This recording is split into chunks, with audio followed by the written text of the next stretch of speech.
बिस्मिल्लाहिर्रहमानिर्रहीम। अस्सलाम वालेकुम डियर स्टूडेंट्स। मैं उम्मीद करता हूँ कि अल्लाह ताला का करम और उसका फ़ज़ल आप सब बच्चों पे होगा।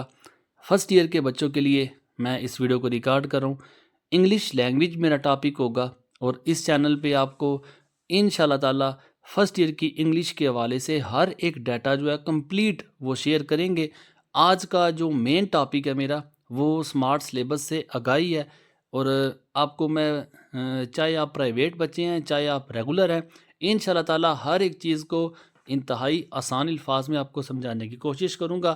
सिलेबस आपका कितना है, पूरी इंग्लिश में कितनी पोइम्स हैं, कितने लेसन हैं, इसके अलावा क्या कुछ शामिल है और पंजाब बोर्ड ने जो स्मार्ट सिलेबस दिया है, कौन से चैप्टर जो है वो निकालेगी आपकी किताब में, पूरी किताब का सिलेबस कितना है, कौन से निकाले गए हैं। फिर इसके अलावा आप जो पेपर देखेंगे, जो आपका लास्ट एनुअल पेपर होगा, तो वो पेपर किस तरह का होगा, कौन कौन से टॉपिक शामिल होंगे, कितने नंबर के शामिल होंगे, आज की इस वीडियो में डिटेल से हर एक चीज़ को मैं कोशिश करूँगा कि विद एग्जांपल्स और मैं आपको हर एक चीज़ को इंतहाई आसान और सादा अल्फाज में समझाऊँ। सबसे पहले मेरे सामने जो है आपके पास भी किताब मौजूद होगी। उस किताब का अगर आप फर्स्ट पेज देखें तो टेबल ऑफ कंटेंट्स है। यहाँ पे सबसे पहले मैं आपको समझाऊंगा कि आपकी जो इंग्लिश की किताब है वो कितने चैप्टर्स पे मुश्तमिल है, उसमें पोइम्स कितनी हैं, इसके अलावा क्या चीज़ शामिल है। तो फर्स्ट सबसे पहले अगर आप देखें तो ये सिंगल ही किताब है, ठीक है। इसी को आपने मुकम्मल प्रिपेयर करना है।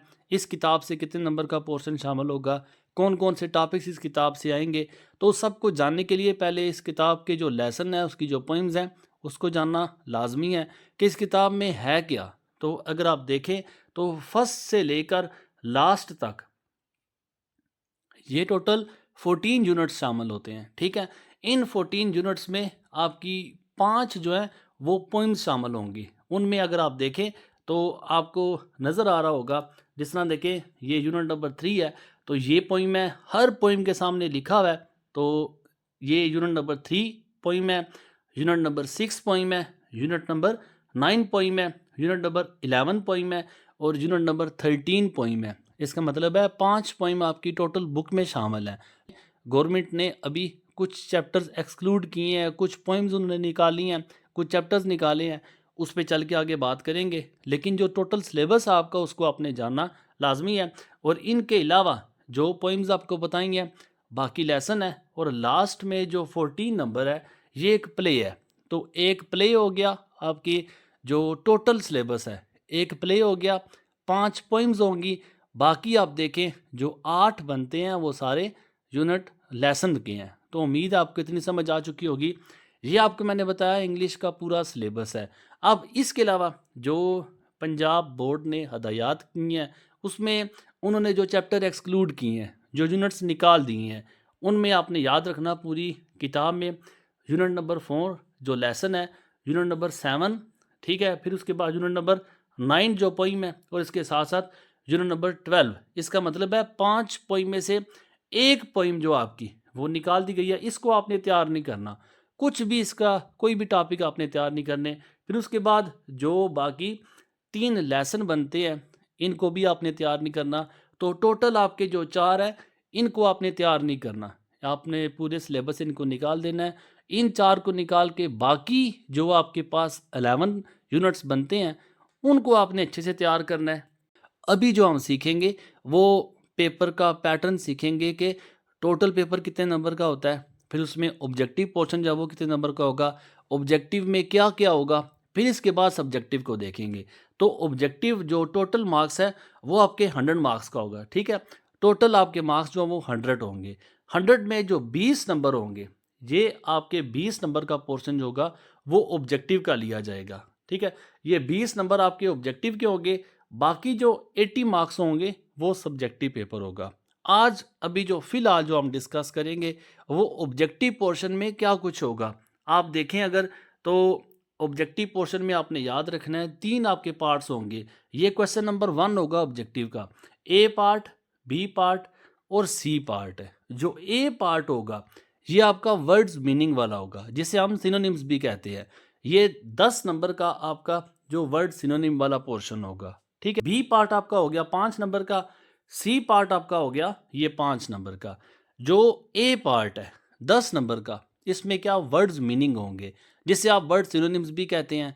अब वर्ड्स मीनिंग जो आप लेसन पढ़ेंगे, ठीक है, या पोइम्स जो पढ़ेंगे या जो प्ले पढ़ेंगे, तीनों पार्ट्स हैं आपके इंग्लिश की बुक में। तो जो आपने इंग्लिश पढ़ी, उस इंग्लिश में जो एक लफ्ज़ होगा वो अंडरलाइन होगा, ठीक है। एक पूरी लाइन आएगी, इस पूरी लाइन में एक लफ्ज़ अंडरलाइन होगा। उस अंडरलाइन वर्ड का आपने इंग्लिश मीनिंग बताना है। 3-4 ऑप्शन नीचे लिखे होंगे, तो जो चारों ऑप्शन में सबसे क्लोज होगा उस वर्ड के, आपने उसका मीनिंग बताना है। ये होते हैं वर्ड्स मीनिंग, जिसे हम वर्ड सिनोनिम्स भी कहते हैं। ये 10 नंबर के आएंगे। इसके बाद जो सेकंड पोर्शन है बी वाला, ये एमसीक्यूज होगा। एमसीक्यूज मल्टीपल चॉइस क्वेश्चन, जो आपके प्ले से, पोइम से या जो लेसन है उनके अंदर से शॉर्ट क्वेश्चन बनते हैं। वन वर्ड आंसर है, जो छोटा सा सवाल पूछेंगे, नीचे 4 ऑप्शन दिया होगा, आपने उन चारों ऑप्शन में बताना है कि कौन सा जवाब इसका ठीक है। ये मल्टीपल चॉइस क्वेश्चन है। ये 5 नंबर के कहाँ से आएंगे? पोइम से भी, प्ले से भी, और इसके साथ साथ जो लेसन आपको बताए हैं। फिर ठीक है, अब उसके बाद जो लास्ट पोर्शन होगा ये ग्रामर से मतलब होगा, और ये वर्ब की फॉर्म आपने पहचाननी है। ये कहाँ से लिया जाएगा ये भी चल के आगे बात करते हैं। तो ये 20 नंबर का जो ऑब्जेक्टिव है, मुझे उम्मीद है कि आपको समझ आ चुकी होगी। अब जो सिनोनिम्स हैं इनकी डिवीजन कैसे होगी कि 5 नंबर के लेसन से आएंगे, 3 नंबर के पोइम से आएंगे और 2 नंबर के प्लेस से लिए जाएंगे। ये 10 नंबर के सिनोनिम्स होंगे, जो ए पार्ट आपका बन गया 10 नंबर के। आगे नेक्स्ट पार्ट जो बी आपको बताया था वो मल्टीपल चॉइस क्वेश्चन का है। तो 3 नंबर के मल्टीपल चॉइस क्वेश्चन लेसन से लिए जाएंगे और 2 नंबर के जो आपके लिए जाएंगे वो पोइम से लिए जाएंगे। तो ये 5 नंबर का पोइम से भी लिए जा सकते हैं और प्ले से भी लिए जा सकता है, ये आपने याद रखना है। ये 5 नंबर का आपका हो गया जो बी पार्ट।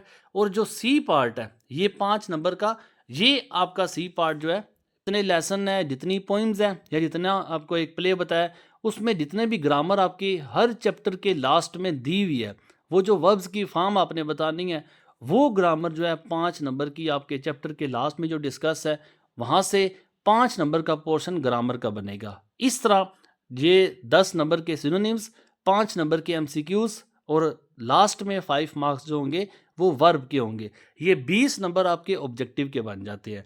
आपको सैंपल के तौर पे एक पेपर दिखा रहा हूँ, जिस तरह देखें, ये है तो ये लास्ट ईयर का पेपर है, ये आपके पुराने सिलेबस से है, लेकिन आपको समझाने के लिए है कि जो देखें, एक लाइन दी जाएगी, ये लाइन आपके लेसन के अंदर से आई है, ठीक है, उसमें एक लफ्ज़ जो है वो अंडरलाइन है। इस अंडरलाइन के रेलिवेंट नीचे देखें तो 4 ऑप्शन दिए हैं। इन चारों ऑप्शन में जो सबसे क्लोज होगा उसे आपने, इसके मुताबिक जो क्लोज है उसे आपने सर्कल करना है, ठीक है। ये सारे आपके वर्ड सिनोनिम्स हैं, ये 10 हैं। ये 10 के 10 आपको बताया प्ले से, जो पोइम्स हैं और जो लेसन है वहाँ से लिए जाएंगे। उसके बाद जो नेक्स्ट जो बी पार्ट है, ये बी पार्ट आपका,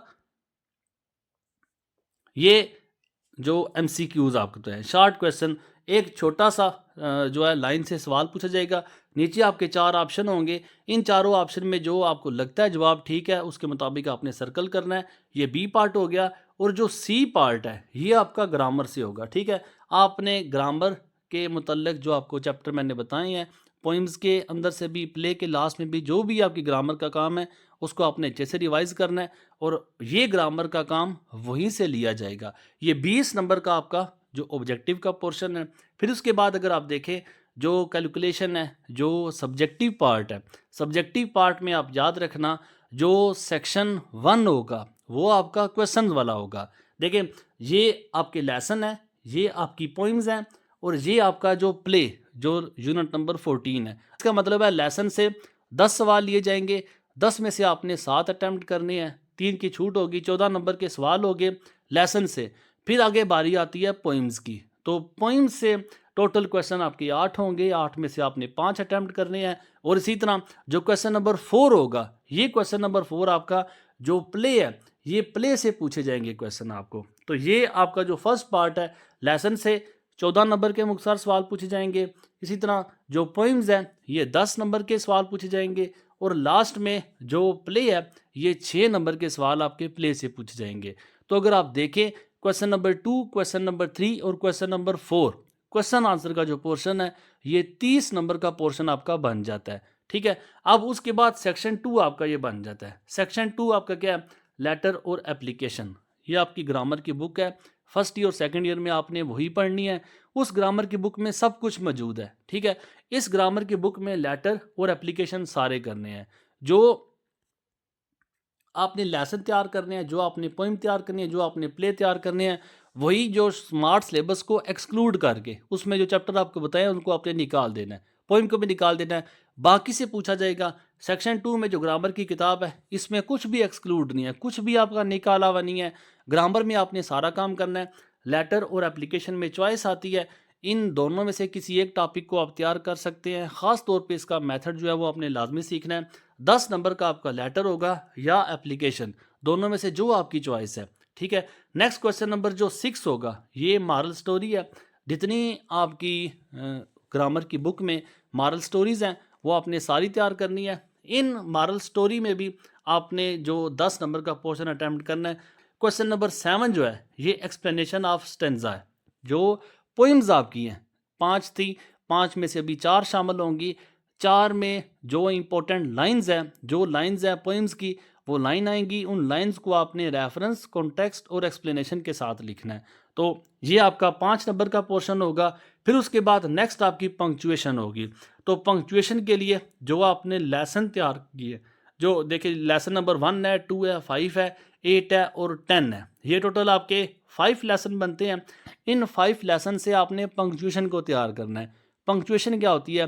कामा किस जगह पे लगेगा, फुल स्टॉप किस जगह पे आएगा, क्वेश्चन मार्क किस जगह पे आता है, जो साइन ऑफ एक्सक्लेमेशन है। तो ये सारे जो साइन है जो बुक में लिखे हुए होंगे, जो भी आपके लेसन है उन लेसन के अंदर से आपको एक लाइन दी जाएगी। वो लाइन आपकी विदाउट पंक्चुएशन मार्क्स होगी। उसमें कोई कामा, फुल स्टॉप, कैपिटल लेटर कुछ भी नहीं होगा। बस आपने जिस जगह पे लेटर कैपिटल आता है वो लिखना है, जिस जगह पे कामा आएगा, जिस जगह पे फुल स्टॉप आएगा, जिस जगह पे क्वेश्चन मार्क आता है, वो सारा कुछ आपने तरतीब देनी है। ये 5 नंबर का पोर्शन होगा। फिर उसके बाद पेयर ऑफ वर्ड्स का आपको बताया, ये ग्रामर से ही आएंगे। 2 लफ्ज़ होते हैं, दोनों को आपने सेंटेंस लिखना होता है। ये भी 5 नंबर का होगा। ये मैं आपको पेपर दिखाऊंगा, ज़्यादा आपको अच्छा क्लियर हो जाएगा।